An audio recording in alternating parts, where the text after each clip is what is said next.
she then hijacked my show, the whole rest of the show. She had a spiel. Is that still a word? She had a whole presentation that she gave to everyone that she guested on, apparently without letting them know. And it had nothing to do with my theme directly. It was overtly promoting her book and her brand and not answering really the questions that I had for her that would support the listeners of my brand and my podcast. Welcome to Launch It, the Podcast Maestro, your gateway to becoming a thought leader in your field. Dive into the world of elite podcasting and master the art of influence and inspiration. And now, podcast personality, award-winning author and actress, Anne Scottlin. Welcome back to Launch It, the Podcast Maestro. I'm Anne Scottlin. Hello, people. That's how I was going to start this episode. I was say, hello, guys. And I'm like, I can't really say that anymore because it's just not PC, apparently. And I'm really struggling with that one because that was a pet phrase that I just used for absolutely everybody of any age, gender, preference, anything. Hi, guys. So somebody please write in and tell me if you think it's okay that I still say that because I like to say it. But I know other people have said on Twitter, I said, hey, guys, on Twitter. And a man wrote back and said, I think you should be more gender inclusive. And I was like, oh, whoops, that was definitely not my intention. I was just being me. It's a good question for another day. At what point is being me? When do we lose our authenticity? When we are also trying to be politically correct? If that's interesting to you, you should listen to my other show with Dr. Lyman Montgomery, which is Meta Mindstream. Check that out on my website. Meta Mindstream, we talk about all kinds of stuff that we shouldn't talk about and how it applies in business and in life. So check that out. Meta Mindstream on my YouTube, etc., or on our website, focusedmetamindset.com over there, pitching for myself. Hello. Well, good morning, because you're here to hear about podcasts, and I've done every kind of podcast format you can think of, truly, I think. And today I'm going to give you the benefit of my trials and errors in deciding to have or not to have guests. And this was not my idea specifically for this episode. This was Colin's idea. Colin from Denver. Hi, Colin. He shot me an email and asked a question. He said, I'm planning my podcast to start in just a few weeks' time, but I'm having trouble deciding on a guests versus no guests format. What do you suggest, Anne? Thank you, Colin. Thank you for your question. Congratulations on your new podcast. That's very exciting. Shoot me a link to it. I'd love to know what it's about. And so, yes, I hope that I can answer some of your questions today. We're going to give this a pretty thorough look today at the guests versus no guests question. So I think you're going to want to stay tuned and hear about that.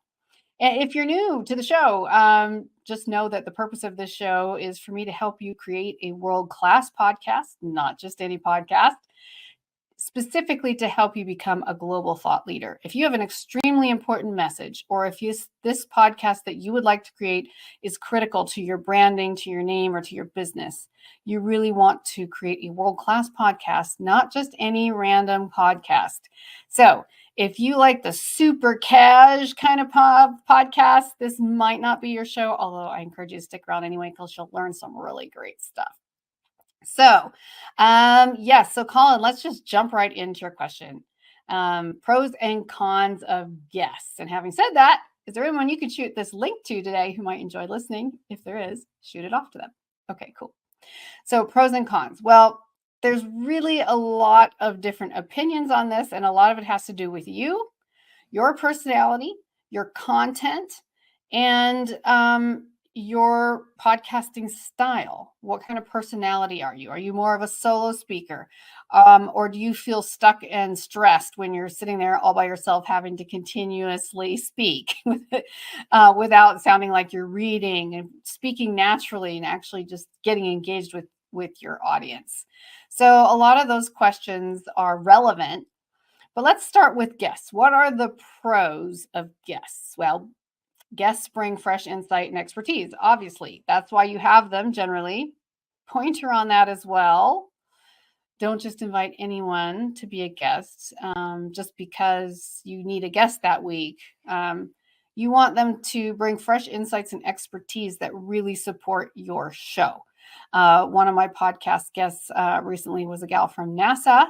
She's a NASA engineer, as also a social entrepreneur, which you all know I love social entrepreneurship, and doing incredible work, and just an exceptional human being and leader in her field with a lot of people who know her. So when I had her come on my other podcast, Global Socialpreneurs, I actually had her come and really deeply contribute, because it was a different point of view, unique expertise, a NASA scientist who's also a social entrepreneur on the side, and really enrich the content. So yes, guests can bring you fresh insights, fresh perspectives, fresh expertise, and enrich what you're saying, because not any of us can know everything about everything. Obviously, I know a lot about podcasting, but I don't know everything in the world that could possibly ever be known about podcasting. I'm learning every single day and increasing my data bank. So having guests on your show is not only for your guests, it's for you. You're constantly learning from the best of the best. So that is one positive reason to have guests. Another reason, pro, for having guests on your show, we'll get to the cons in a minute, expanding your network. So when you host guests, you can expand your network and attract new listeners. And that is one of the primary reasons, especially if you're in your first year of podcasting and you're building up those listening numbers, those viewing numbers. It's a really great way to attract new listeners, because they want to watch their favorite person, who's not me, it's my guest. And because of that, they also appreciate me featuring their favorite person. They like, they subscribe, they share, they follow. So that is a great way to build your audience. One of the last year at International Women's Day in Washington, D.C., met some amazing women. I was speaking at a conference there.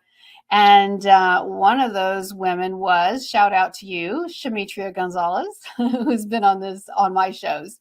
An incredible human being. And my podcast, Global Socialpreneurs, at that time, I was always looking for people who were social entrepreneurs with a really unique message. And when Shamitria stood up to speak at that Women's Day conference, she told her story, a very unique and moving story.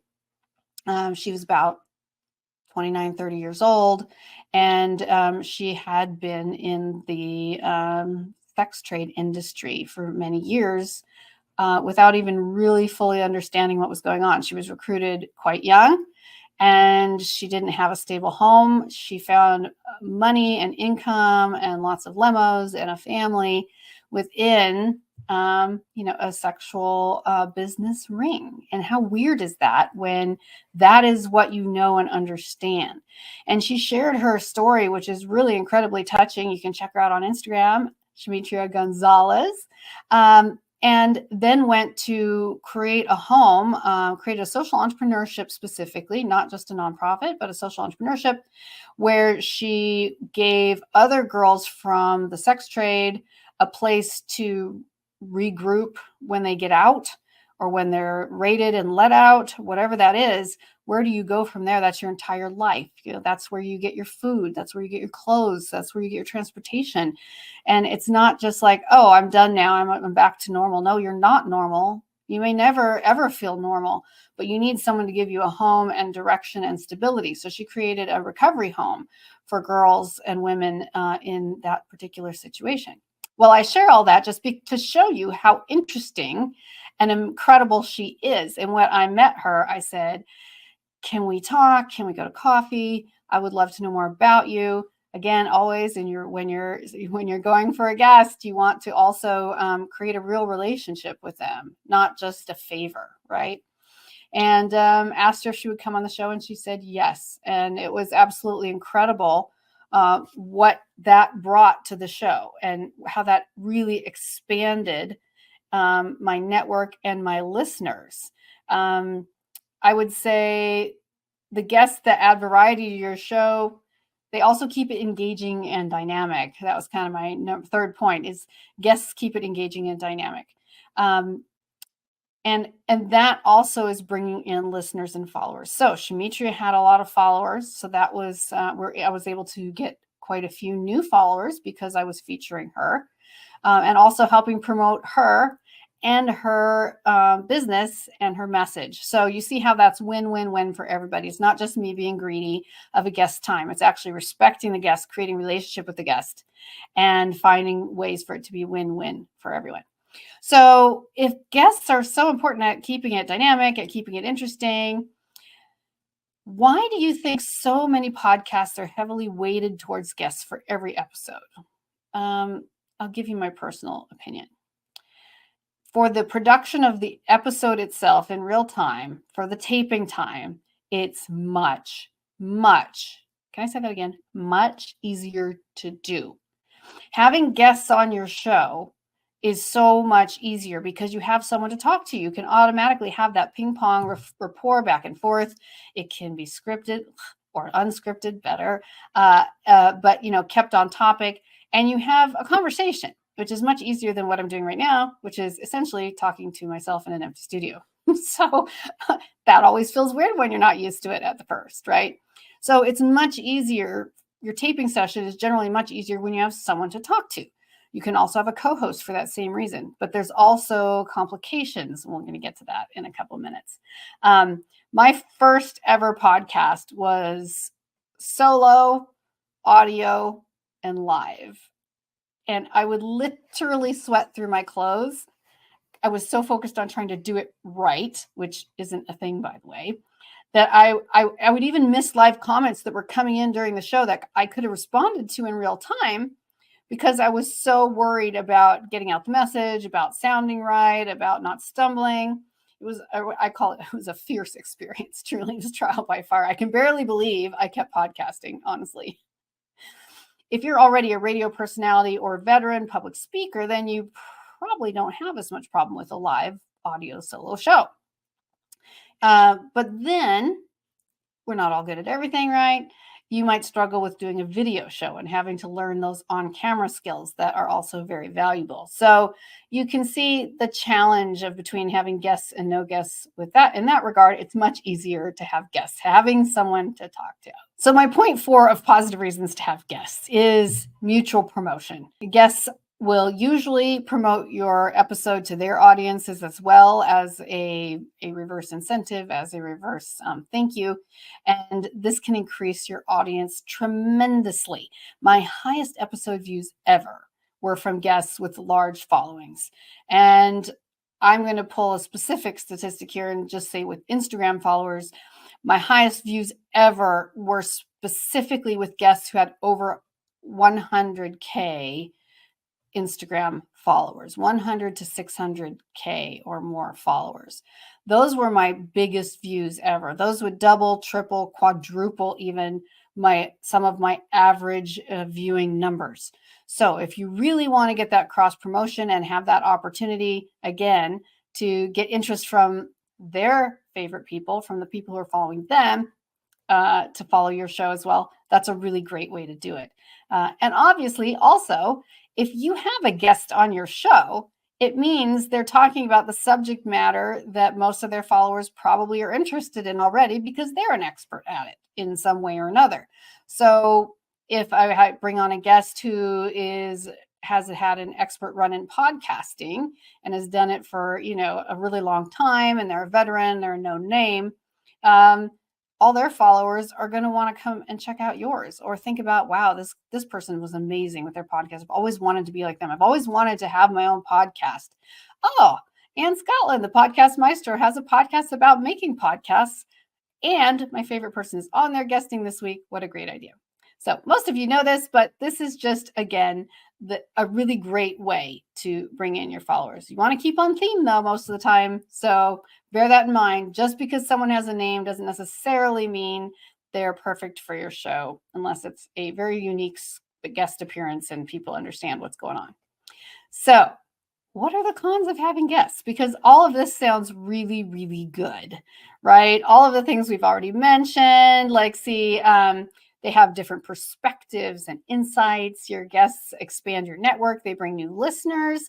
They give variety to your show. It's not just you. You keep it engaging and dynamic, which is always super fun. And it's mutual promotion. You're promoting them. They're promoting you.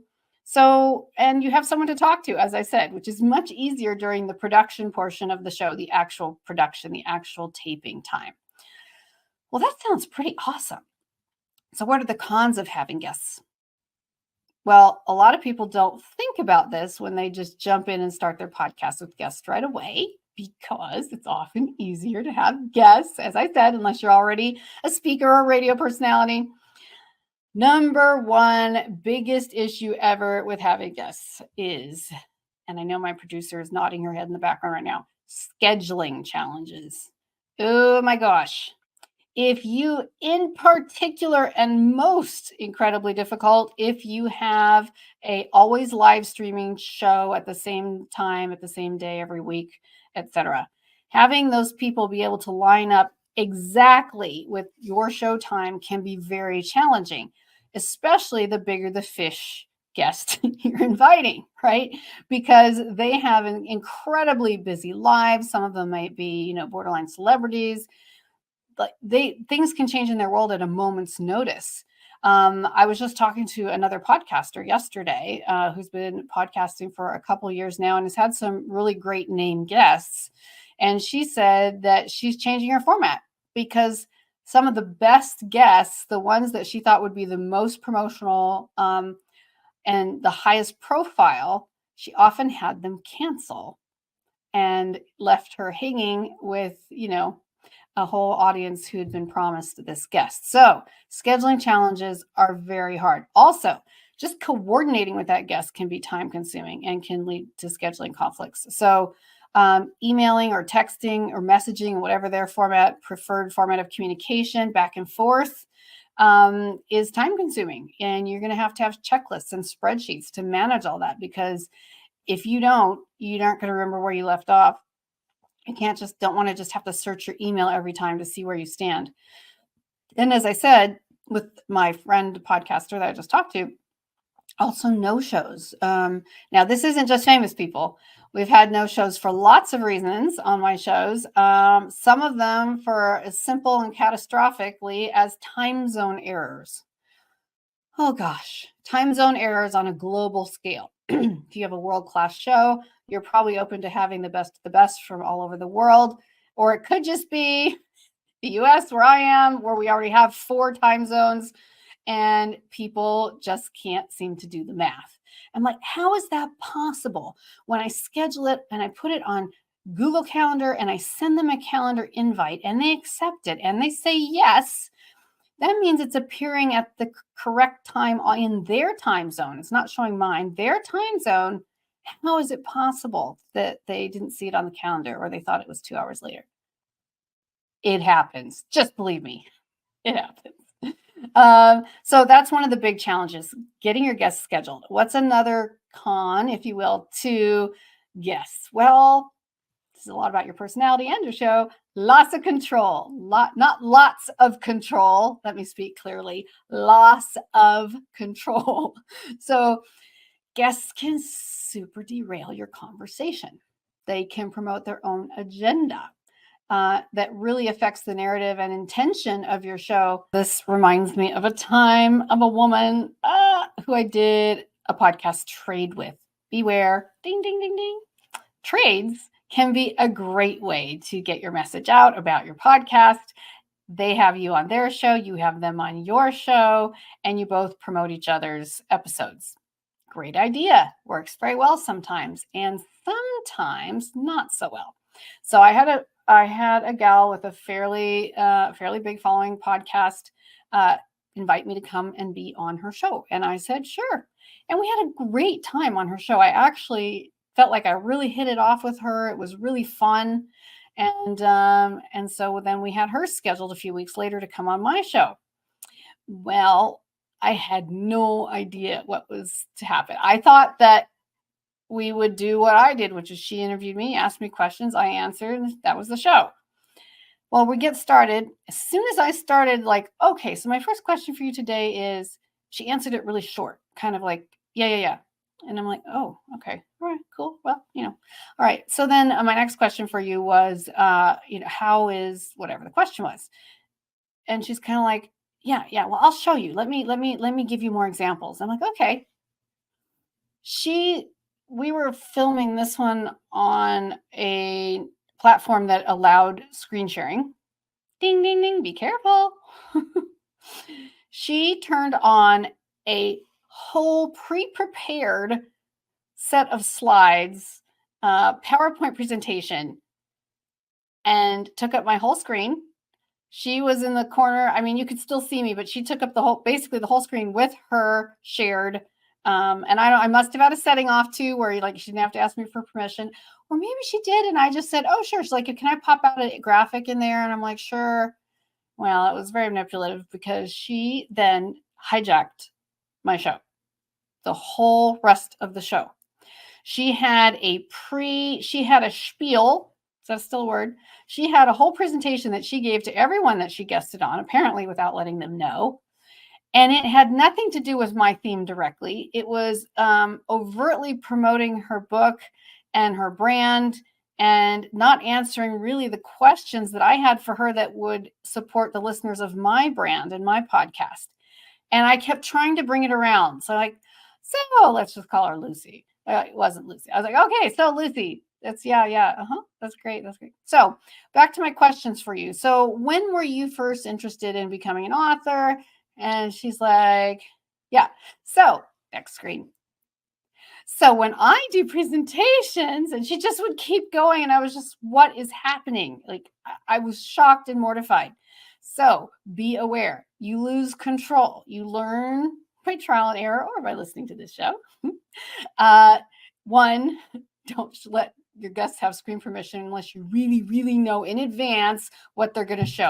Ask them to share their presentation with you or their graphic with you beforehand, not because you don't trust them, but because it's standard protocol and you've had bad experiences. So this is just your producer's requirement for standard protocol. If I'm producing your show, don't worry, I'll have you covered.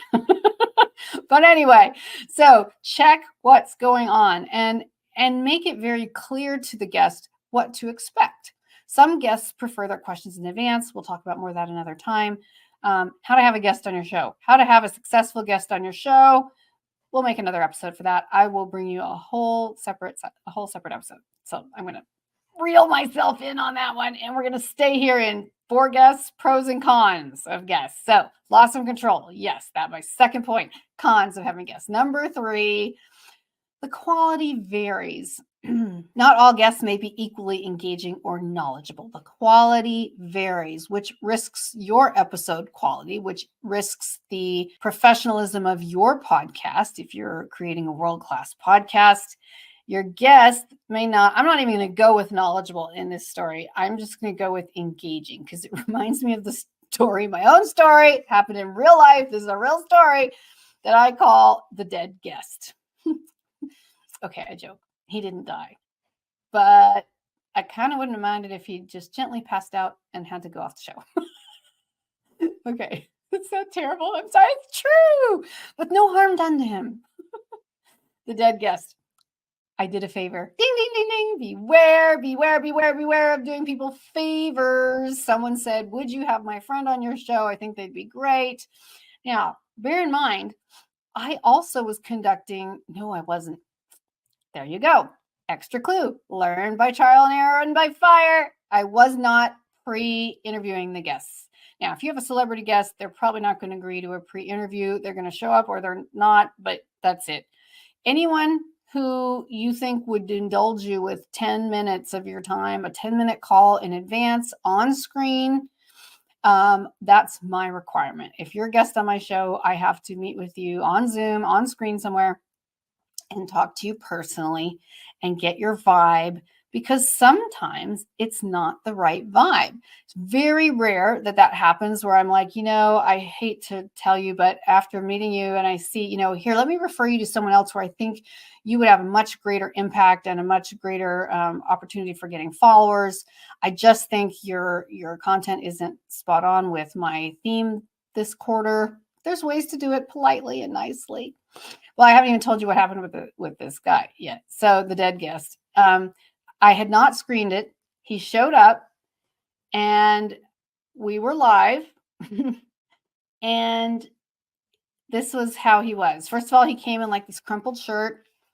We won't even talk about tech, but his lighting was terrible. His sound was terrible. He was sitting kind of like this, and he didn't look at the screen very much. And he just talked. And he had this habit of really long pauses.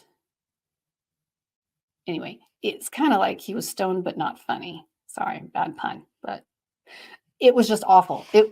That's why I called him the dead guest. I was literally mortified the whole episode. I wrapped it up 10 minutes early because it was so awful, and it was live, and I was doing someone a favor. So I had to conclude the show, but the best word would be excruciating for me because I have very high standards. It was excruciating.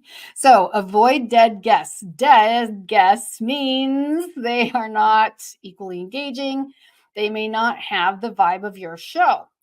Now, not everyone has to have your rhythm and your style of speaking, but are they at least interesting and engaging? And if you're doing a podcast, you want to make sure they are because you're either an audio or audio visual platform. That's what people came to hear or see, and they have a certain level of expectation. Unless this is a very, very, very, very niche show where there's only a certain kind of person with a certain kind of issue that is sharing with other people of the same kind.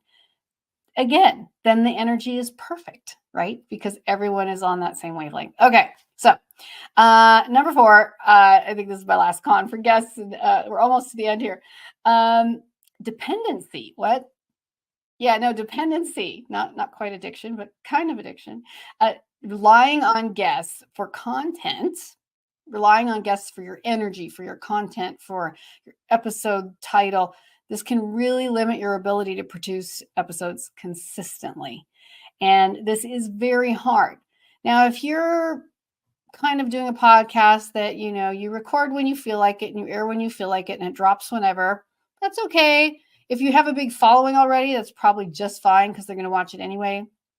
But if you're trying to create a following, if you're trying to break into an audience, area that you haven't been in before, or that you're a new face, new voice in, you really need to have that consistency every week, same time, every day for some of you, but consistently. They know when to hear it, where to go, and what they're going to hear.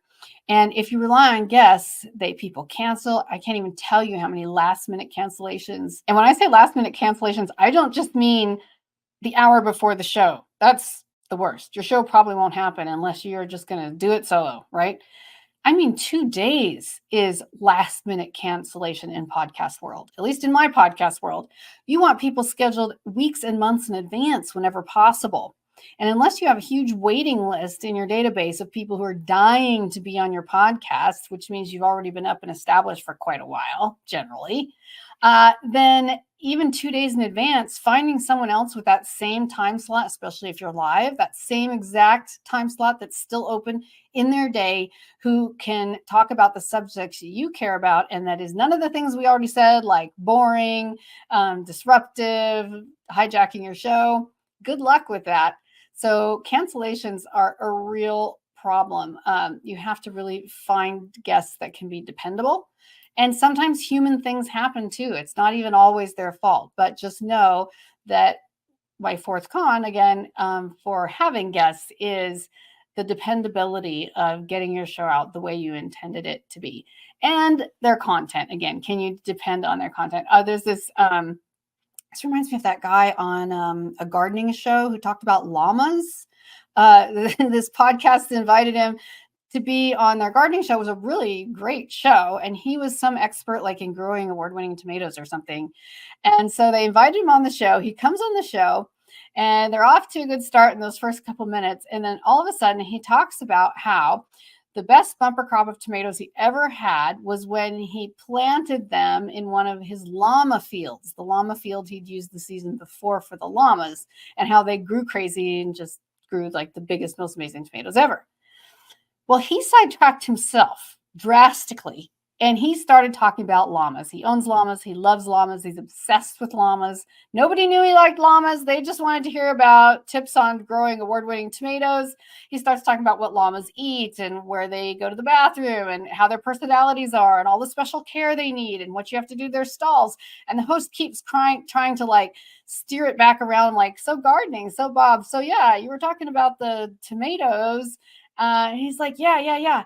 So when llamas are, when it's mating season, I mean, it just went on. And the poor host and the poor audience was probably scratching their heads wondering what on earth this had to do with vegetable gardening. To be fair, it was a really entertaining episode, but it was nothing of what these viewers and listeners was expecting on the subject of gardening. And it wasn't at all what the host had in mind. So just know that depending on guests has all kinds of tricky business involved.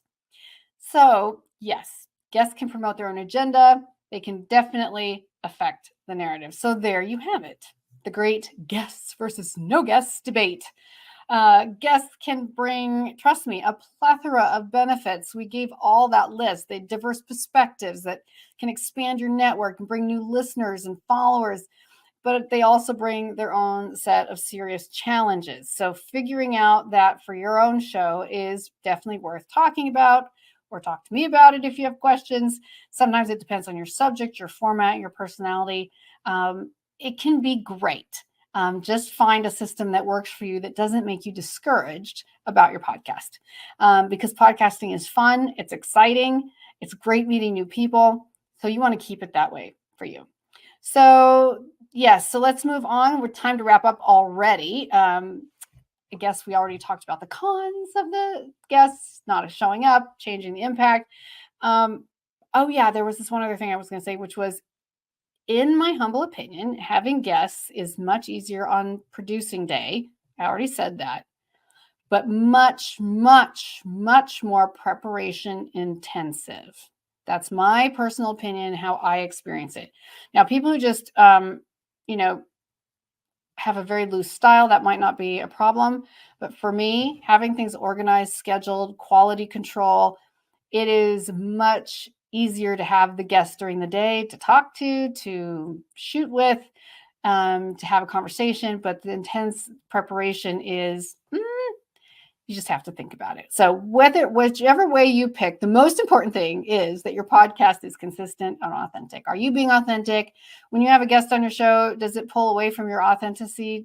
Authenticity. Can I not say that fast? Authenticity. Okay. Does it pull away from like who you are in the core and the vibe of your show? If I get the dead guest, like there is no vibe other than just put me out of my misery, basically. Right.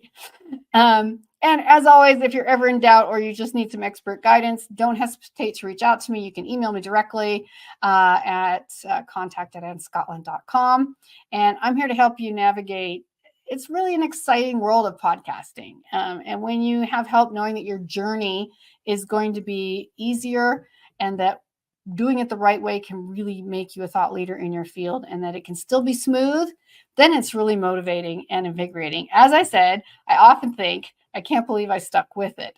And this is why I know this is a huge need for people to have some streamlining in their podcast production. So many of you have an amazing message. You have incredible wisdom. You have experience in your field that others don't have. People could really, really benefit. So think about the value you can give to the world to make it a better place, to spread your message with a podcast.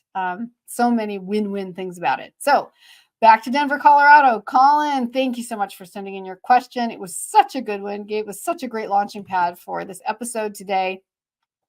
And in the next couple episodes, I'm going to be answering more of your questions. So please keep sending them in and stay tuned for my very next episode, where I'm going to dive into a very popular topic for almost everybody: how to work world-class podcasting into your busy schedule.